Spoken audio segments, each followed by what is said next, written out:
Welcome to Payne on Politics, a podcast where host Dr. Gregory Payne of Emerson College sits down with fellow experts to discuss the current state of politics, public opinion, and global affairs. In a world growing increasingly complex, communication and critical thinking is key. This only makes the Emerson motto, expression necessary to evolution, more true. Hello, this is Gregory Payne, Chair of Communication Studies at Emerson College, the first school of communication in the United States. And I'm here in San Diego, where we have just completed the Rediscover Rosarito Public Diplomacy Program, and excited to have a former student and a change agent who continues to embody what Emerson's all about, and that is telling stories. Mark Brodie. Mark, you were in charge of the film festival this year, and after COVID, it happened. It did. Despite a lot of challenges, we pulled off probably the best Rediscover Rosarito Film Festival that we've ever done. It was an amazing experience. Now, what I find interesting, as I said, in an era of COVID, we actually had an experience which, Mark, you get into storytelling and the various acts. There was a crisis at the beginning. We got here, you were situated in the hotel, and then the first day of the festival, you called me with the news that despite waiting for 2 years for my favorite Emerson-related activity to take place, despite all the work we did to make sure things would go off seamlessly, I came down with a wee bit of an illness and tested positive the very Monday that all the training for the festival would take place. Now, to put this in context, the crew is at the hotel. We're in Rosarito, Mexico. We are good to go, except for the person who's supposed to instruct those to create film and put together the festival came down with COVID. Well, that was interesting. And teaching crisis, all of a sudden Mark Brodie has COVID, and some people would have said, well, what are we going to do? But I think the perseverance of Brodie, who came over on the Mayflower, at least the family did, is I checked with the Emerson intelligentsia back in Boston, and they said, well, let's try to persevere. The good news is, fortuitously, we had Shepard Vargo with us. And Mark, can you explain how you were able to continue, even though you were quarantined, as we wanted you to be? You were able to continue through Shepard to impart what the students needed. Yeah, so first, a major shout out to Shep, who really saved the day.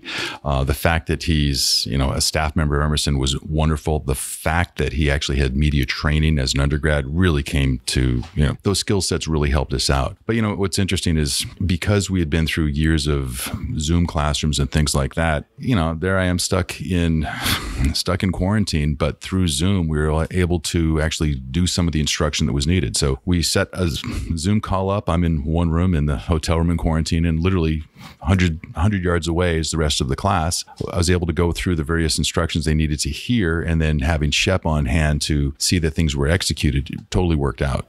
Well, I think it's always interesting to have a championship wrestler who's wrestling with exactly how we're going to factually get through these daily. One thing that I was impressed by was, even though we, of course, were operating 2 years after COVID had hit, we had not had any experience. We also lacked the usual number of people from Rosarito. We were able to piece it together. And could you explain exactly what went on in terms of the making of these films? Sure. So in the past, what we've done is worked with local universities to find young filmmakers and give them an opportunity to create something. So we would bring them down to the Rosarito Beach Hotel that have usually 6 days to live at the hotel, would give them meal vouchers, and that gives them the resources needed to really concentrate on producing a film in a short amount of time. This year, that resource of those rooms wasn't available. And because those resources weren't available, we didn't have the normal Mexican film crews. But what we do have, having run this film festival for 13 years, is an incredible list of local alumni who are filmmakers. So the combination of taking our Emerson students, who are mostly not VMAs, but they are change agents and storytellers, combining that with some of the alumni in the area who still are filmmakers, we were able to create fresh content from the students' perspectives and then mix it with content created by these alumni. At the end of the day, we had 3 new pieces that our Emerson students created, along with 3 pieces that had been recently produced by our alumni, our Mexican alumni, and it totally worked out. I think from the students' perspective, it was wonderful in that they have a crash course in digital storytelling, 3-act structure, along with digital grammar, how to take an iPhone and use this as a cinema camera to tell a story. Because we have these relationships with local people, they're able to go out into the community to meet people and create fresh content that's relevant to the public diplomacy mission that is at the heart of what we're doing.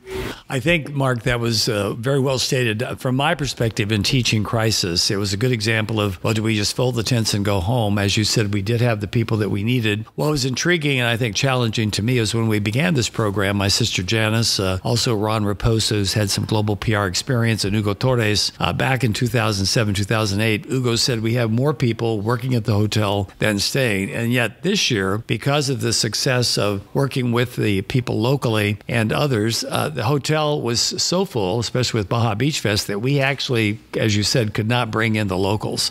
So we probably will be making some changes in terms of when we have this. But from your perspective as the producer and someone who's experienced it in what we would call normal times as well as times today, I know you've suggested adding a couple of other elements in terms of those alumni. Could you talk a little bit about that in terms of future plans? Well, absolutely. Well, one of the things that's unique about Baja California, there's an awful lot, there's a huge creative community down there. But when it comes to filmmaking for the non-professionals, the non-Hollywood types, if you will, there's not a lot of organization.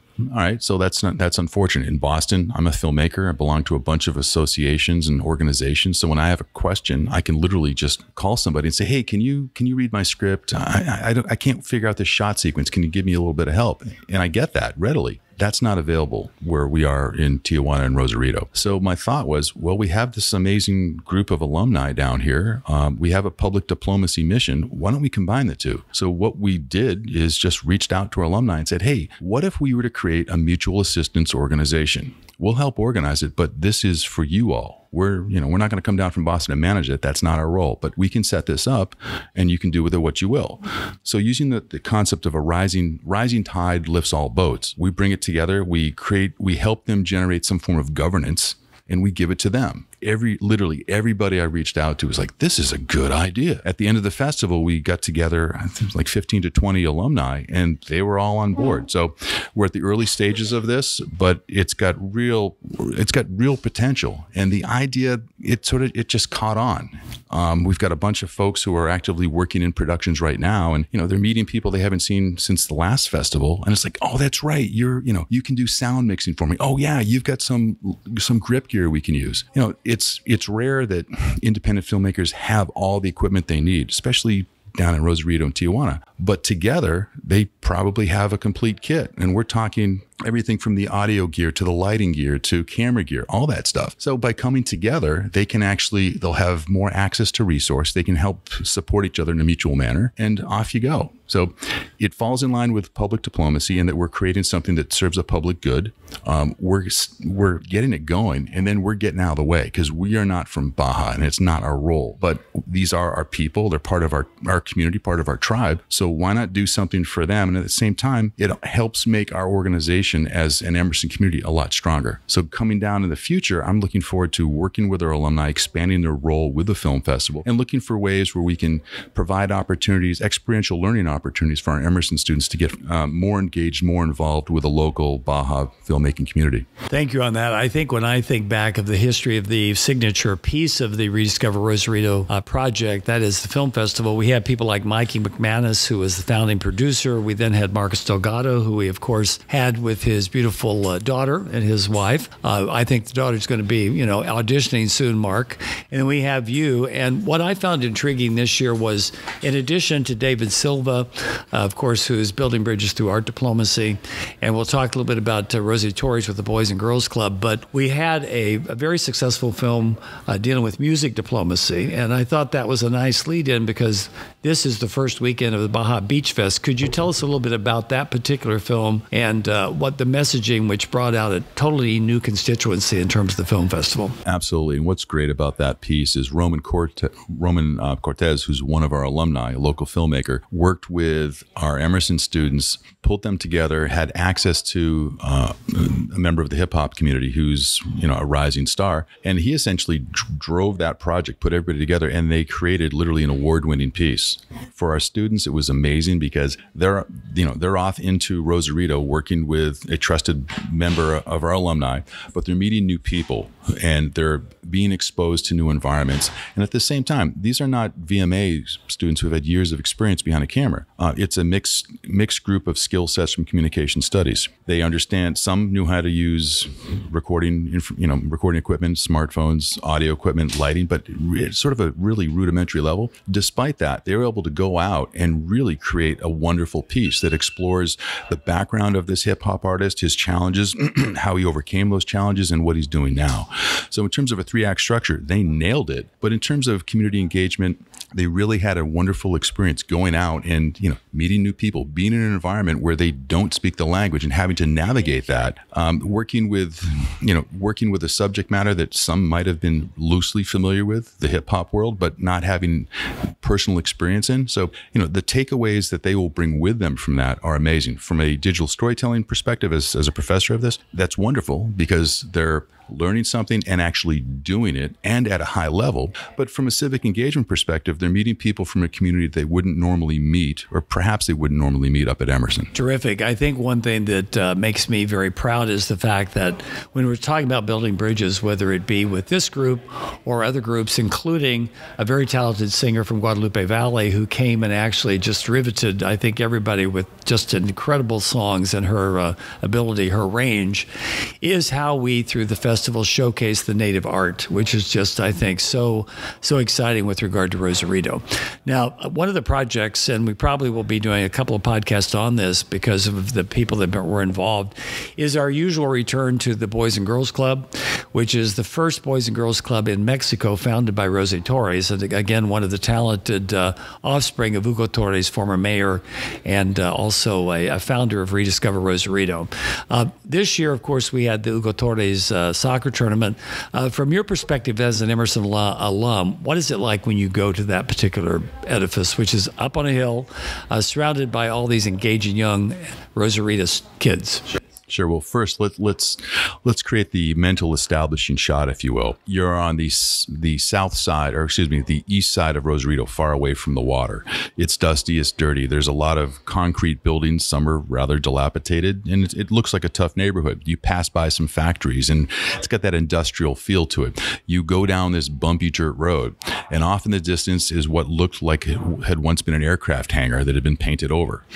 You get closer, you see a dirt soccer field and a chain link fence. It doesn't look like much, but when you arrive, you see that they've expanded their operations from just that hangar to a new edifice, if you will, that's brightly colored. Pull in, you walk inside, and immediately you're met by 50 amazing little kids. And little kids, I'm talking from 7 years old to 13, 14-year-old, something like that. At first, everyone's sort of looking at each other like, well, what are we doing here? There's a language barrier for many, but before you know it, we're off either involved with sports diplomacy, music, or art diplomacy. We're engaging with people. And despite the language barriers, people are people, and the interaction works. So after spending a number of hours there, I can tell you when we went to leave, there was an awful lot of hugs. And it was a wonderful experience. It was an emotional experience in that we're bringing these two groups that prior to this experience had never met each other, and they found a way to bond. It's really cool, and it's one of the really cool elements about the program as a whole is bringing our students out there, having them just engage with the kids. The kids like it. Our students like it. At first, a critic might say, well, you're just going there to kick a ball around. Well, yeah, we're kicking a ball around, but there's more to it than that. It's the engagement. It's the fact that, people who aren't from here are coming down and showing some appreciation and giving us some attention from the kids' perspective.